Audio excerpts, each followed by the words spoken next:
Many of us face strong what-if moments. And I think a lot of us have that swirling around us right now and probably many other times in our lives, where we start to wonder about all the what-ifs that lie ahead. Will we have enough money? Will we lose our job? Will we get sick?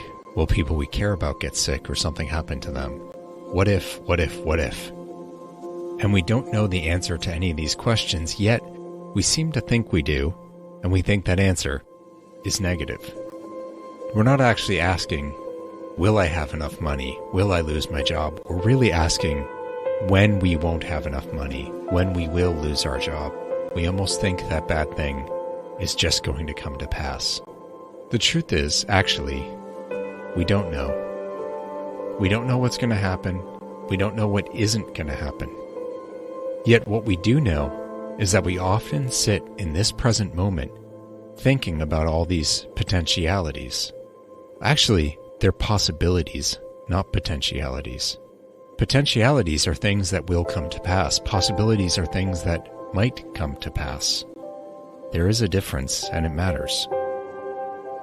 When you are so certain that that thing is going to happen, you start to make different decisions in the present moment, and they're usually not decisions that protect you from that thing. They're decisions that give up your ability to do your best in the present moment because you end up making decisions and taking actions from a place of insecurity. And I can promise you, nobody makes good decisions when they're insecure. Instead, what we need to ask ourselves when we face any of these moments is this happening right now? The answer will always be no. And then we must ask ourselves, well, what is happening right now?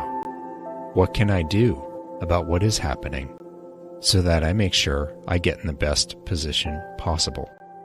Because if you can do that, the chance that that possibility turns into a potentiality or something that happens in actuality is diminished because you're in a better place, a stronger place. And if it does come to pass, well, by being better and stronger, you're more likely to be resilient when it hits. Let's take a simple example. Dinner time. Has anyone ever wondered, what am I going to make for dinner tonight? It's a perfectly logical question.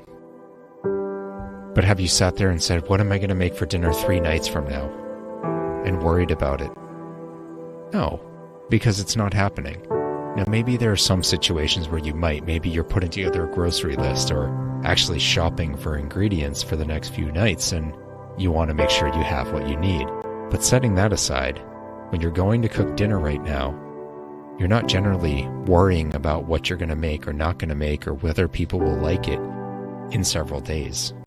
You focus on the right now. Now, that may seem overly simple, but it's really no different from anything else we face in life. Why can't we focus on the decisions and the actions we face right now? Why do we have to extend our vision out and make current moment decisions around that insecurity of tomorrow?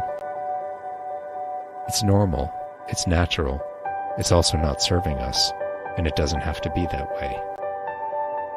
Instead, ask yourself, is that happening right now? The answer will be no. And then ask what is happening right now, and what can you do about it? And if you find yourself thinking about what you can do about the right now in relation to those tomorrow ideas, recognize it and say, well, hang on a second, I'm back to tomorrow. That's not here. Let me focus on what's in front of me. That's not to say you turn a blind eye to risks or actions you have to take or responsibilities you have down the road. It's just that you don't let them overpower you right now. You don't let them taint your ability to go after what you care about most and need to focus on most in the present moment. This is all about mindfulness and presence. And what we find is, when we can bring our attention back to this moment, we achieve better. Now, there are a number of tools we can use to help us do that. The first is asking that question, is this happening right now? And once you bring yourself back into the present, How do you keep yourself there? One trick that I've used is to narrate what you're doing. Either out loud, maybe if you're alone and you don't want people to hear you, it's okay. Or in your head, talk about the actions you're doing. Think about the steps you're going through. Because those are all things that are happening right now. And the process of narrating it focuses your attention back on the right here and right now and occupies your brain so it can't run off back to tomorrow. It sounds simple. Maybe it sounds silly. It is simple, but it's not silly, and it does work. Longer term, tools like meditation are invaluable here because they help to retrain the brain. You go through that process of clearing out all the thoughts and focusing in the present and not allowing those thoughts to come in. The more you do that, the easier it is to keep tomorrow out of your today. So, you start with asking, is this happening right now? When the answer is no, which it will always be, then ask yourself, what is happening now?